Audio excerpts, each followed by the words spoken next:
Once crippled by land mismanagement, Nigeria's Cross River State is making a comeback due to a cutting-edge plan to restore trust and transparency in the land ownership system.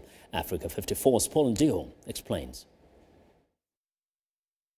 Land reform in Africa is not just about correcting a historical wrong.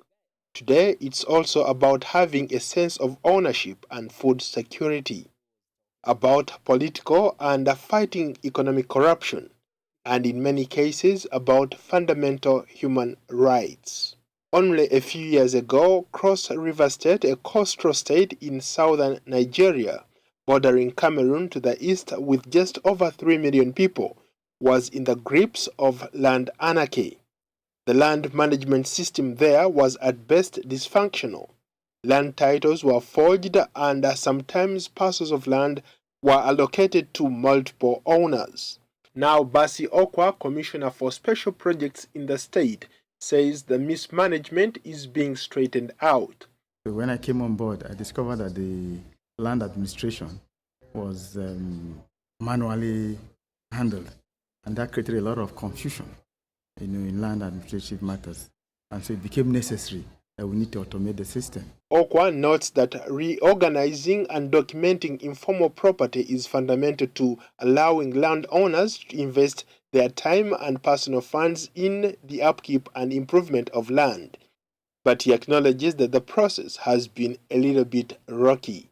That is why this system we are putting in place, ultimately, all parcels of land within the state will be registered and they will have title, rather than people coming and forcefully taking off their land and resulting in community clashes, fighting here and there.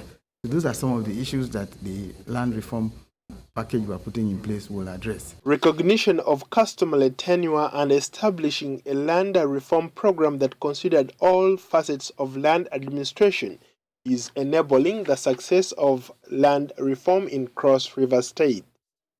Led by Governor Leo Imoke, the land reform program has become the centerpiece of his administration. In 2009, the governor created the Cross River Geographical Agency, an independent group designed to give the public easy access to geographical and land-related information with the help of Thomson Reuters and the Lagos-based TED Bridge Limited of Nigeria. The two tech companies are expected to offer training and oversee the implementation of the digitalized system aimed at modernizing a formal land tenure system.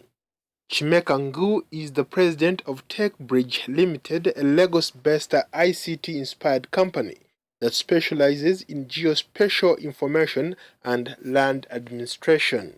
They have recognized that it's in interest, their interest and our interest, and the interest of the business community, and also the cross riverians or the state they are implementing, to have local skills, so that they are more just selling their solution and technology, and then you have the people down there they can solve. The reform is expected to stimulate land transactions and improve the banking sectors by providing the ability to use land as collateral. And I can't tell you that everybody is on board, because it's not, we haven't been able to take everything. There are still quite a lot of parcels out there that haven't come in. But what would assure the citizens is that whatever parcel that we have in our parcel fabric, we make sure accurate as possible. Analysts say that Cross River State is one of the few Nigerian states that is in the right position between establishing economic independence and having a huge potential for growth.